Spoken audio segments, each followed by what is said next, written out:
रक्तदान अभियान के लिए आरोग्य सेतु पर रजिस्ट्रेशन शुरू 17 सितंबर से 1 अक्टूबर तक चलेगा। ब्लड डोनेशन अभियान।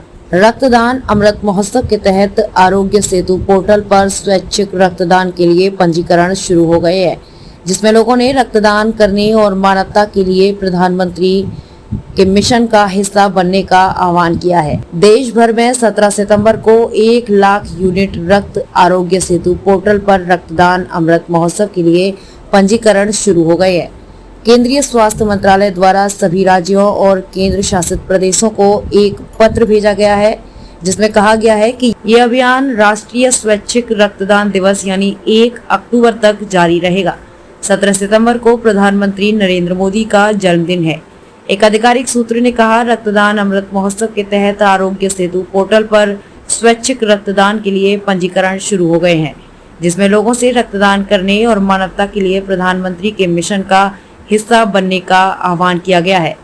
केंद्रीय स्वास्थ्य सचिव राजेश भूषण द्वारा पिछले सप्ताह भेजे गए पत्र में उल्लेख किया गया है कि इस आयोजन के लिए अभियान का नारा होगा, रक्तदान एकजुटता का कार्य है, प्रयास में शामिल हों और जीवन बचाएं। सभी राज्यों और केंद्र शासित प्रदेशों से स्थानीय भाषाओं में अभियान आयोजित करने का अनुरोध किया गया है। पत्र में कहा गया है कि कुशल और प्रभावी राष्ट्रीय रक्त प्रणाली सुरक्षित करने के लिए लोगों की व्यापक और सक्रिय भागीदारी के साथ स्वैच्छिक गैर पारिश्रमिक नियमित रक्तदान की आवश्यकता है। इस गतिविधि का उद्देश्य स्वैच्छिक रक्तदाताओं से एक दिन में करीब 1 लाख यूनिट रक्त एकत्र करना है। राज्यों से अनुरोध किया गया है कि सभी मेडिकल कॉलेजों, अस्पतालों, स्वास्थ्य संगठनों, ब्लड बैंकों और अन्य हितधारकों को उनकी सक्रिय भागीदारी के लिए अभियान के बारे में व्यापक रूप से बताएं।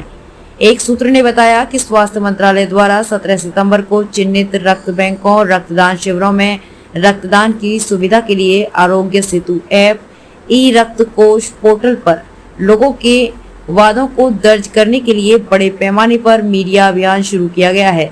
सूत्र ने कहा कि आरोग्य सेतु ऐप पर रक्तदान करने के लिए पंजीकरण लोगों का डेटा ई रक्त कोष वेब पोर्टल के माध्यम से अभियान चलाने वाले ब्लड संगठनों के लिए सुलभ बनाया जाएगा।